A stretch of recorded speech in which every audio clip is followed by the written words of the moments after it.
Welcome to the Innie Project, a podcast for and about introverts, where we are on a mission to change the narrative around introversion.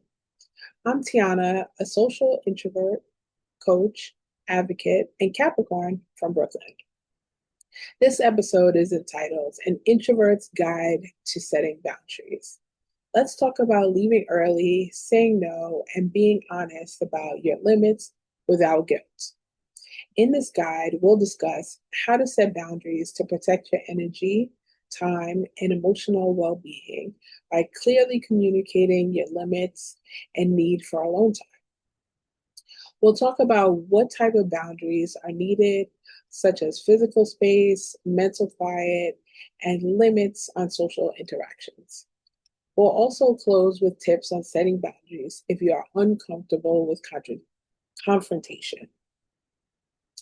When building out your boundaries, think about what you need without considering others for the moment. We'll make adjustments later.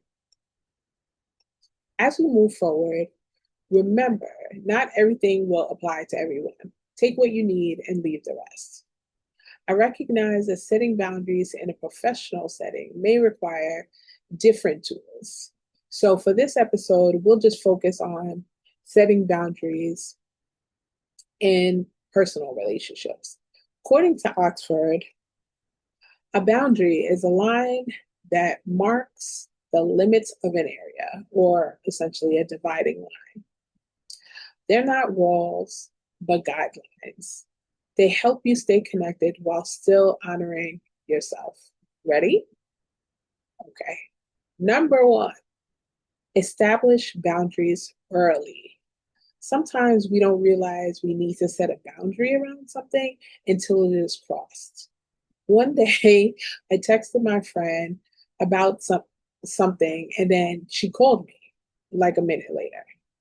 She said, "You texted me, then I called you. How does that feel?" I said, "It feels fine." But in that moment, I realized that she thought that I'd be bothered by it because she doesn't like it when I do it to her. The thing is, she never told me that. We've been friends for more than 6 years. So who knows how many times I've done that. Now I know she doesn't like it. So I make a point to text her to ask if it's okay to call her. There are a few ways to handle this. You can establish a boundary upfront so you don't get to the point of being irritated by it.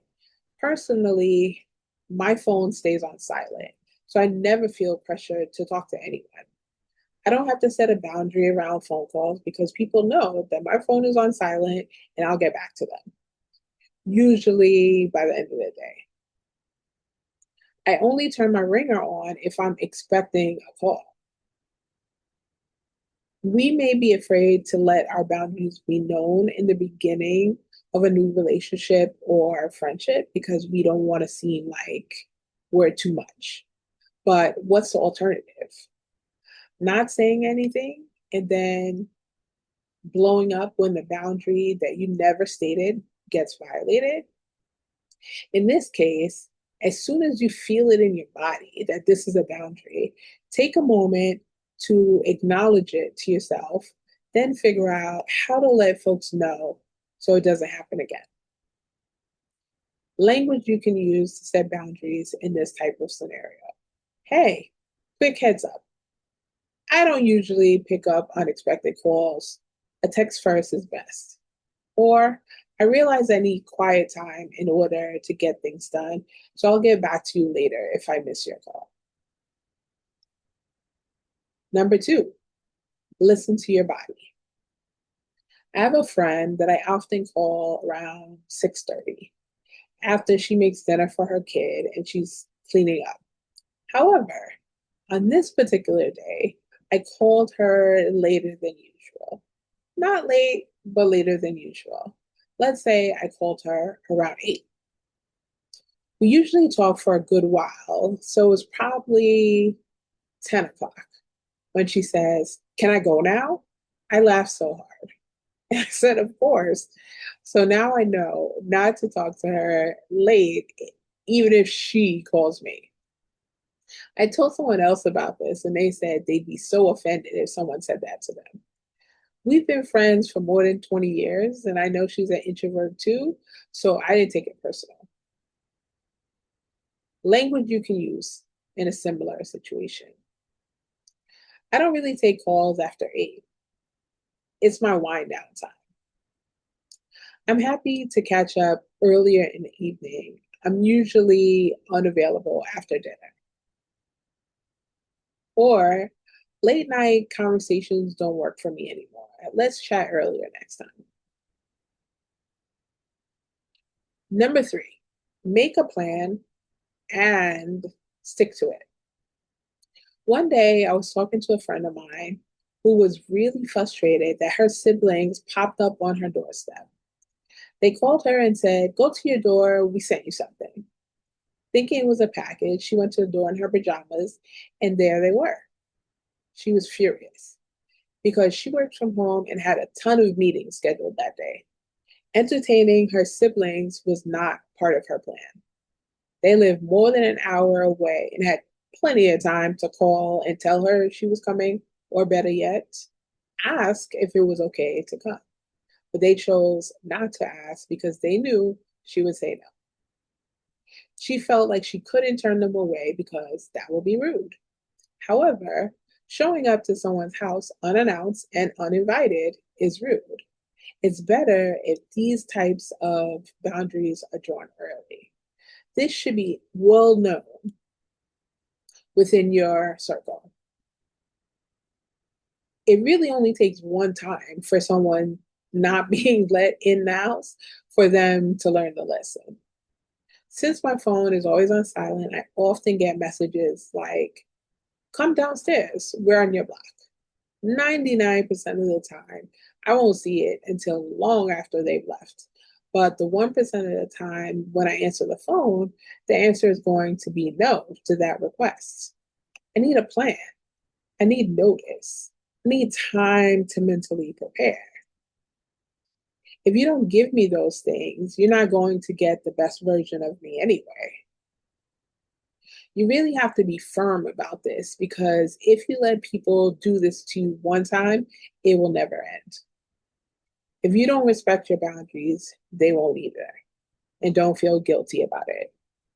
You had a plan for the day that didn't include them, so stick to it. Language you can use. I really need advance notice before visits. Popping up doesn't work for me. Or you could say, "Thanks for thinking of me, but I can't host today. Let's plan something instead." Number 4, ask questions to protect your peace. The questions you should ask really depend on the situation. Sometimes the question is, who's going to be over there? If you're traveling together or sharing a room, you may want to ask, "Are you expecting me to go everywhere with you on this trip?" When sharing a room, what is your morning routine? Sometimes things happen that you wouldn't think to ask. I shared a room with a friend and we got into it because she didn't want to hear hip hop in the morning. Would I have reason to ask that ahead of time? No. But what I did learn is not to share a room with anyone who isn't my husband. Ask questions about the things that are important to you, things that would make you comfortable in order for you to be your best self. I went to an event one time where they had all kinds of alcohol, juice, soda, but not a single drop of water. I left. You wouldn't think you would need to ask about water, but now I know that I always need to ask. Language you can use. Who's going to be there? I just want to know the vibe. Are we sticking together on this trip or doing our own thing? Number 5, always have your own way home. A few years ago, a friend of mine asked me to accompany her to Long Island. She was driving. I said sure, without really asking any questions.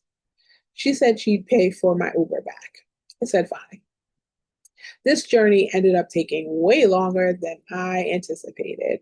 After she handled her business, she asked if she could send me home in an Uber pool. I said, absolutely not.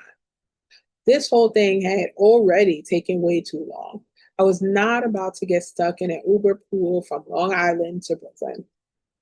She says, fine. However, halfway home, the Uber driver tells me the trip was canceled and pulled over like he was going to throw me out on the side of the road. I called my friend and she said that she didn't cancel it and that it must have gotten canceled when she booked the car for her daughter. To this day, I don't really know what happened, but she rebooked my car. The ride ended up costing over $100, which I definitely would have been furious to pay out of my own pocket to do her a favor. I never spoke to her again after that, and I learned a valuable lesson. Well, maybe two lessons. Never go anywhere without asking questions, and never leave your house without a reliable way back. I was out longer than I wanted to be, and my body wasn't happy about it. I was also interacting with folks I didn't know who I also didn't really vibe with. Remember to listen to your body and what it's telling you. In this case, I really shouldn't have gone at all, but here's some language you could use. I'll drive myself just in case I want to leave early. I'll meet you there. That way I can leave whenever I need to. I'd love to see you, but I don't have the energy for a long hangout today. I need some quiet time tonight, so I'm going to pass. Bonus, one of my favorite boundary setting tips is to not explain myself. I rarely explain why I can't do something. In my experience, folks will try to rearrange your schedule so you can do what it is that they want you to do. Language you can use. I can't make it this time, but I hope it goes well. Tips for setting boundaries if you are uncomfortable with confrontation. Start small to build confidence. Mention the boundary before it is crossed. For example, if you're watching a movie and someone shows up to someone's house unexpectedly in the movie, you could say, oh, wow, I would never do that. And I wouldn't want anyone to do it to me. That way you get your point across without any conflicts. Finally, post the boundaries in your house, in your car, on your social media, anywhere your people would see it. You can use memes, signs, posters, whatever gets the point across. So to recap, when setting boundaries, establish boundaries early. Number 2, listen to your body. Number 3, make a plan and stick to it. Number 4, ask questions. Number 5, always have your own way home. I'd love to hear about your experiences, fears, wins around setting boundaries. Leave a comment or share this episode with another introvert in your life. And if you haven't already, make sure to like and subscribe to the Innie Project.